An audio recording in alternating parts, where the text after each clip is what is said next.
and also just the bounce back of our economy with so many jobs created after we came out of the pandemic has put pressures on cost of living, on inflation, interest rates going up to try and keep inflation down, mixed in with the general challenges that people are facing around the world, whether it's anxiety about climate change, anxiety about the pace of change and transformation of our communities, our businesses, our world.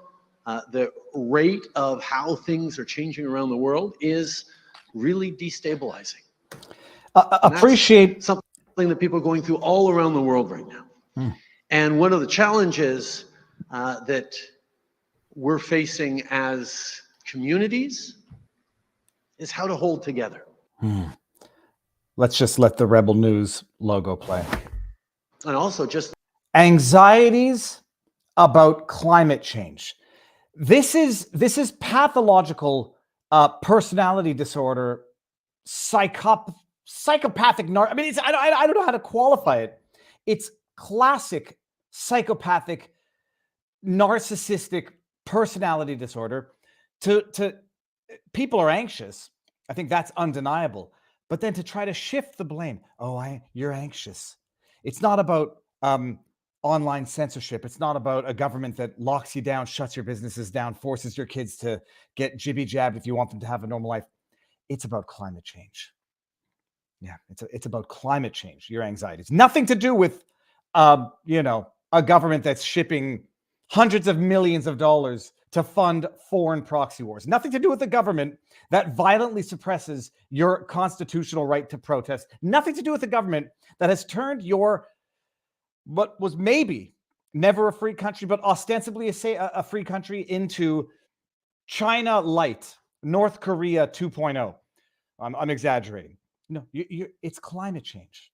And by the way, it's only a matter of time before, we've already heard the arguments. Climate change is causing heart conditions. Climate change is causing an increase in strokes. It's only a matter of time before we start hearing anxiety about climate change is leading to heart conditions in the young.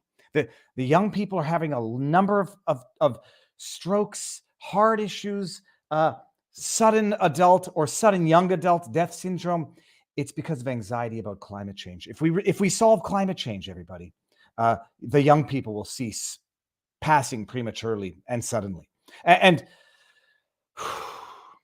it sounds hyperbolic. It's a little hyperbolic, but it's just a matter of time. Climate change, video games, supplements. What were the other things that they attributed to young people dying suddenly? Under 40, doctors are urging you to go get your heart checked. Defibrillators in elementary schools. It's always been the case. Commercials sensitizing you to young women, girls, having catastrophic heart issues on a soccer pitch. It's always been that way, people.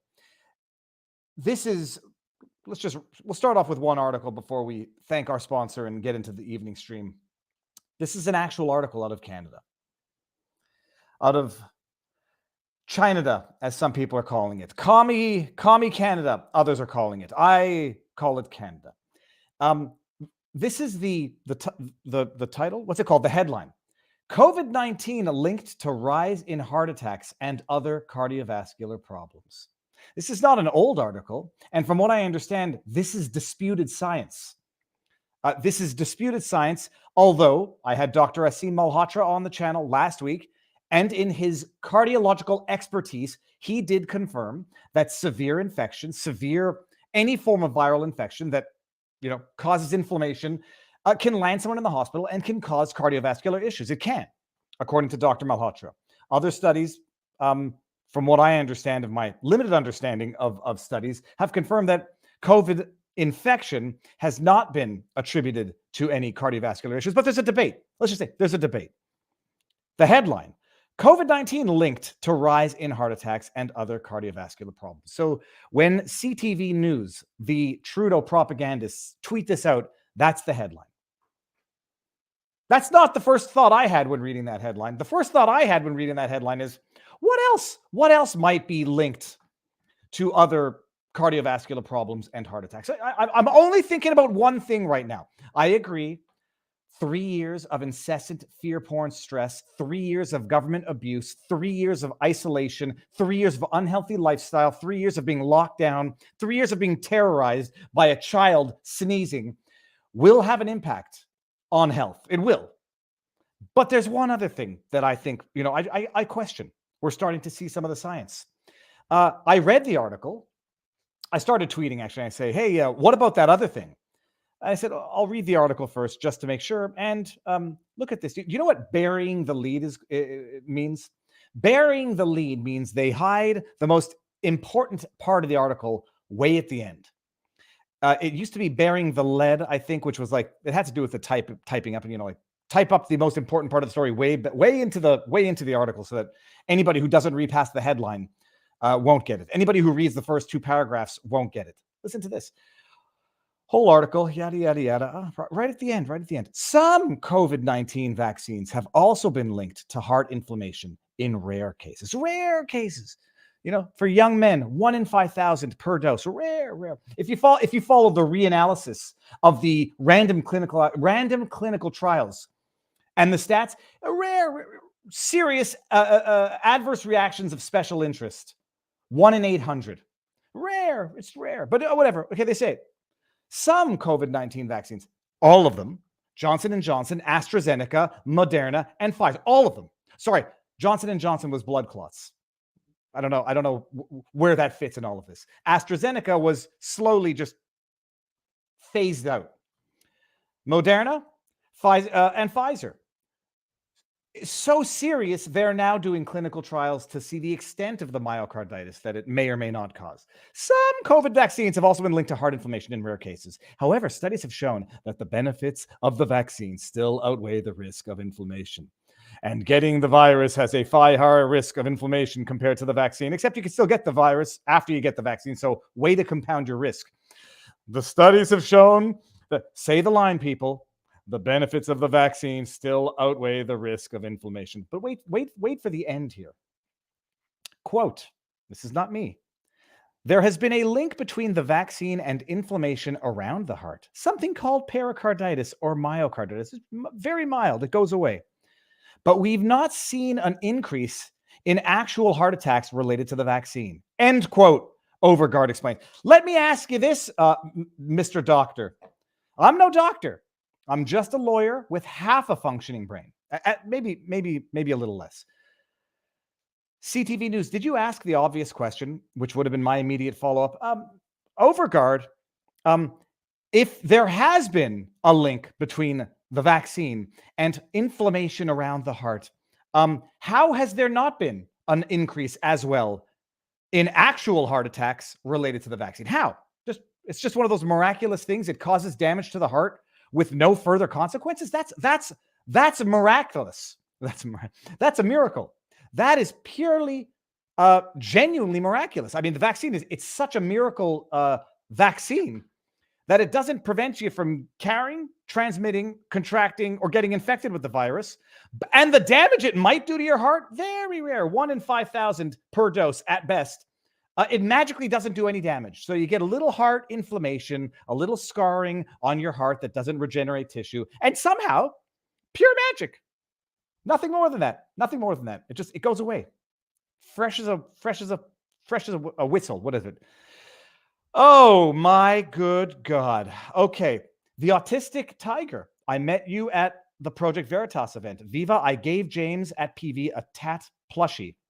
Oh, the autistic tiger plushie. PV said the autistic tiger was their office mascot. Now that James is out, should I ask for PV to return the tiger's plushie? No. Just send James a new one wherever he goes. We're going to talk about this tonight. This gives me a chance to give the intro disclaimers, and then I'm going to thank my sponsor. We are simultaneously streaming on Rumble. Rumble has these things called Rumble Rants, which are like the YouTube Super Chats. And what was I about to say to that? Yes, if you want to support the channel, one easy way to do it is with these highlighted tip-like comments. Why can't I see it?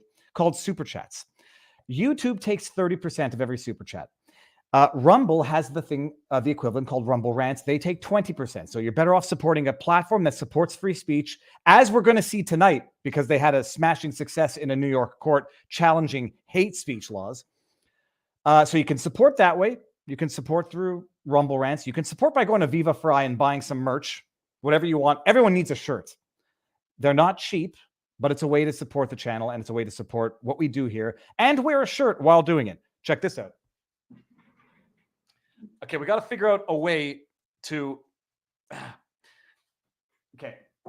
It's greasy. It's got greasy fingerprints all over it. And we need to put it on a backdrop so that we can see the Viva Fry. It was kind of cheap, but done is better than perfect. If you want to support the channel, you can get some merch at Viva Fry.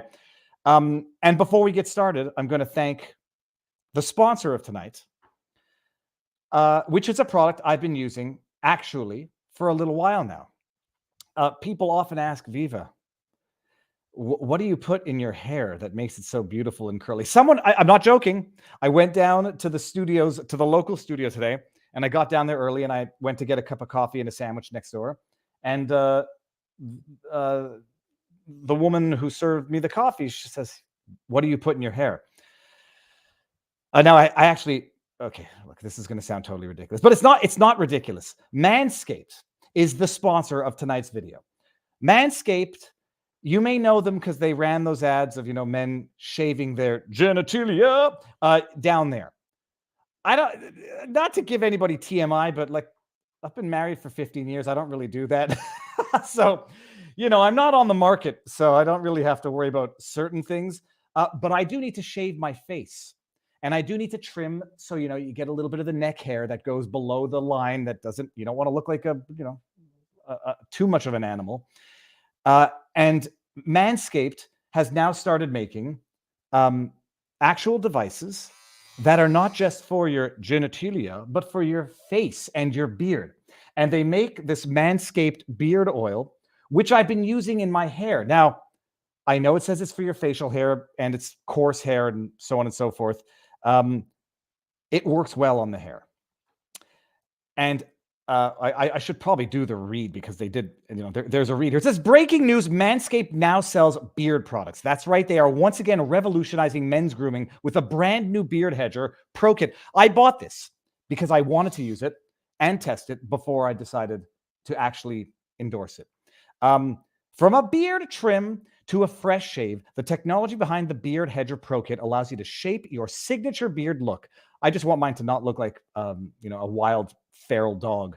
Now you can finally use Manscaped products to make your drapes match your carpet by going to manscaped.com and insert promo code VIVAFRY for 20% off and free shipping. You can take it in the shower for the razor. It's got the clips so you can go, clip whatever. It's fantastic. It's portable. It's sleek. But the beard oil is very, very good on the hair. And I use it on my hair. Now, 4 spritzes is too much. 2 spritzes is what you need for a full, lush head of hair. Now, that is it. Manscaped.com, promo code VIVAFRY, 20% off and free shipping. And the link is in the pinned comment. And it's look, if you have facial hair, you need to trim it. And I've been using my wife's leg razor for the last year. It doesn't work. It doesn't work. Okay, let's get this out of here. Now, there was another Rumble rant. Barnes says send him the link. Well, that makes me an idiot. Invite. Why did he text me? He did text me. Well, that means why did I put my phone on? I'm gonna go email it to him. Robert, it's coming right now. Incoming. I thought I did this earlier. Yeah, today was a bit of a hectic day. I went interviewed Paulo. I was Figueirado, which means fig orchard in Portuguese. Okay, Robert, I sent it to you. So there it is. I interviewed Paulo Figueirado about what's going on in Brazil. And what's amazing is what's going on in Brazil seems to be what's going on in America, but on steroids. It seems to be what's going on in Canada, but not on steroids. Barnes said to Senator, like, this is a great, this is a grift. It's not a grift. I don't want you thinking that I think like that. I don't think like that. Thank you very much. Barnes is in the house now. Oh, he's out of the house. He'll come back. Jeez Louise, I should see the one time I don't read the chat, I hadn't sent him the link. So I interviewed Paulo Figueirado. His grandfather was the president of Brazil from 79 to 685. And he's had an amazing story. He's a journalist, and he's been covering what's going on in Brazil. Basically can't go back to Brazil because of the state of corruption in Brazil. So now while Barnes comes back in, there he is, and he's got an American flag behind him. Robert, bringing you in. Oh, hold on. I'll bring you in. Just make sure I'm good everywhere. Robert, sir, how goes the battle? How goes it? I'm sorry. I thought I sent you the link earlier today. Oh yeah, no problem. Am I coming through okay? Oh, you're perfect. You're perfect. And good. Yeah, there was some problem on the internet side here. Okay, let's see what we got. We are good on Rumble as well. Pasha Moyer, as a Rumble rant, says, I'll try here too. Viva, send Barnes the link. Okay. And let's see if someone did it in our locals community. Yeah, they did. Okay, that's where I put the message. Tell Viva, send me the link. It's fantastic. Okay, here we go. 3 people said it. And it says, manscaping, Barnes, I'm dying. Okay, I just lost that chat. We'll get it later. We are live streaming on 3 platforms. YouTube, where we're going to end it sooner than later. Rumble and locals. And what we're going to try to do, maybe one of these days, maybe not today, we don't have enough time, but we're going to actually end it on Rumble and then continue for a few minutes exclusively on locals afterwards. Robert, what's the book over your shoulder? Oh, The Deep State by Mike Lofgren. It's a solid book. It's a little bit more of a institutional perspective on the deep state, but but still useful, and was early on sort of deep state lingo and language, and I thought that made it a useful, productive book. Now, Robert, I don't know if you saw any of the stream Sunday night. By the way, if nobody, I shared the link on Twitter. That's one hell of a bass that you and your brother caught ice fishing. Yeah, that was a lot of fun. Be a beautiful country up there in the Adirondacks. We were up near Lake Placid, where hosted the Winter Olympics twice. They got a cool little museum there. Got a beautiful skating rink there. Some nice small town there. Went fishing on a small lake not far away. So it was a lot of fun. Did you have a gas-powered or electric drill, or did you have to auger, or did you have the manual one? So we had a guide that knew the area well. So so they set up a lot of the little ice fishing holes, and then had a heated tent or a tent that's designed for ice fishing with a little propane heater inside, a couple of chairs, good chill, smoke cigars, drink a little whiskey, fish a little. All 3 beautiful surroundings, and we were the only ones there. We were the only ones on that particular lake, so that was really nice. About 2 feet deep of ice, so no worries there either. Yeah, it's amazing, and that bass was a big bass for summer fishing, let alone for winter. 3 or 4 of them. Did you eat a few other fish too? But they're all that big. It's fantastic. All right, Robert. So on the menu tonight, you want to go over the menu quickly, or should we just dive into it? Yeah, we got we got Rumble and locals, big win over the state of New York. We got O'Keefe and Project Veritas, the Murdaugh trial, 2 big cases or historic cases. Actually, 3 historic cases that we're covering briefly. Pepsi, Where's My Jet? The Con Man Lawyer, and the case that Mark Robert mentioned on America's Untold Stories, the JFK doctor who beat the Journal of American Medical Association on a defamation claim. The kind of cases that may be percolating up again in the new era.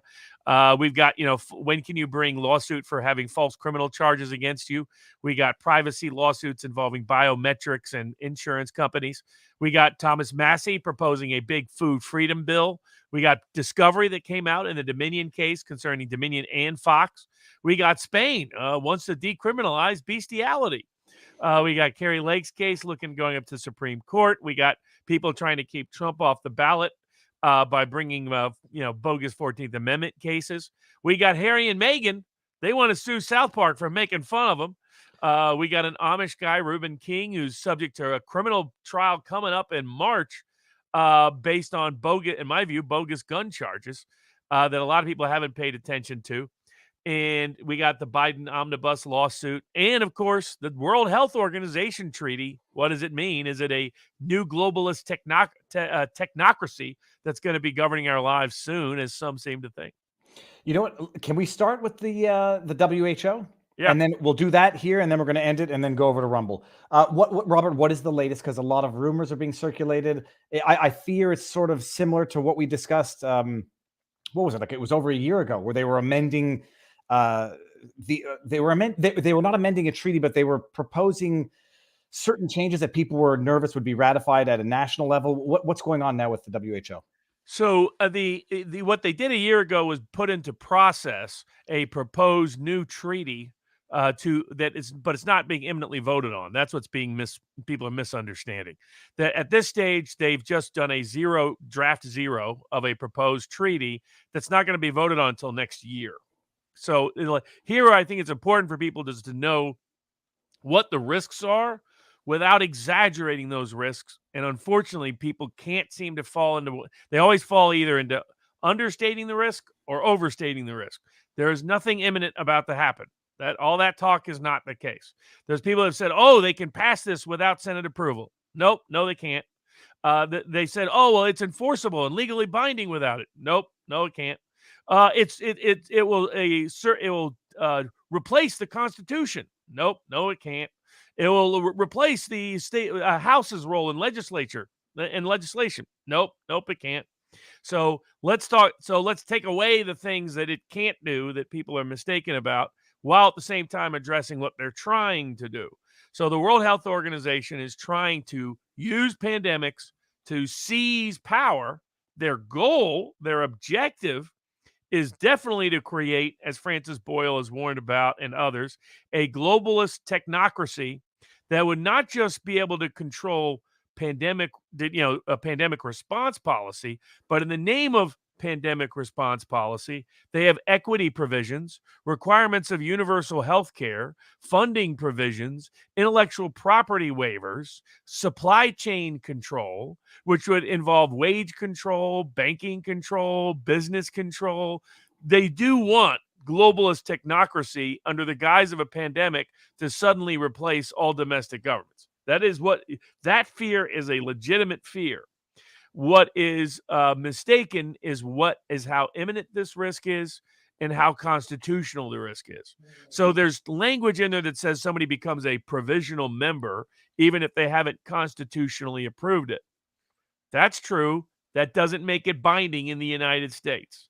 It is not binding in the United States as a treaty until and unless unless the president proposes it to the U.S. Senate, the Senate votes on it in the Senate, 2/3 of the Senate then approves it. Even then, its terms are not binding in terms of implementing legislation.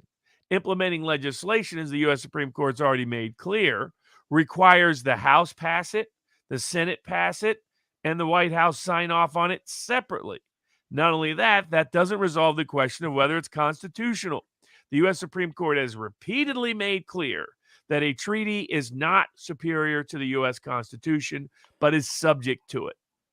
Robert, but the problem is that's fine at the national level, but what we're talking about is international government cooperation, collaboration with other states.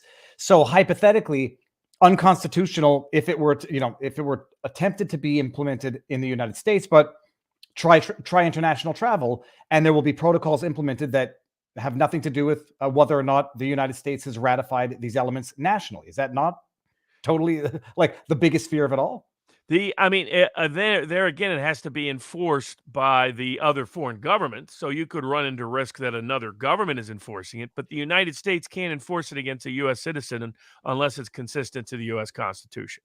And because, for example, this came up in the case called the Bond case, where the Congress passed a law implementing the various bans on chemical weapons, and then it was used by a federal prosecutor to prosecute a woman who used poison against her husband's mistress, that all it ended up doing was burning her thumb. And the U.S. Supreme Court took the case. 3 of the justices would have thrown out the conviction on the grounds that the implementing legislation violated the federalism principle of the 10th Amendment. The majority decided they didn't need to reach that because they would just reinterpret the law to be consistent with the 10th Amendment and radically restrict the definition of how the law could apply. But all were in mostly agreement that the 10th Amendment restricts treaties, as an example. So in order for it to be binding here, you have to have treaty approval by 2/3 of the Senate. By the way, what the Senate often does is they just table it. They never vote on it. That's how a lot of treaties never become treaties. Second, they in any implementing legislation to make it binding on Americans requires separate legislation that passes the House and the Senate and the White House. Third, it has to be constitutional and it's subject to judicial review. So it can't violate any of our Bill of Rights, and it can't violate our principles of federalism concerning the 10th Amendment. So most of the concerns about it being immediately enforceable in America are not accurate.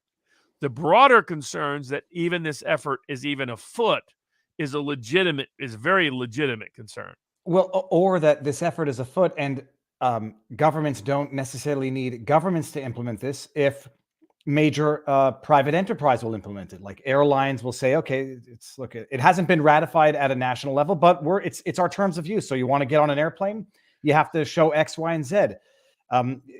I mean, that's still the case anyway. In other words, private entities are free to do whatever they want anyway. The treaty or its existence doesn't change that one way or the other. No, except for the treaty might, what's the word I'm looking for? Embolden private enterprise to implement It may this. embolden, it doesn't legally authorize them. All right, so they could say, oh, look, we're just trying to comply with it. It doesn't matter because the treaty is not enforceable on U.S.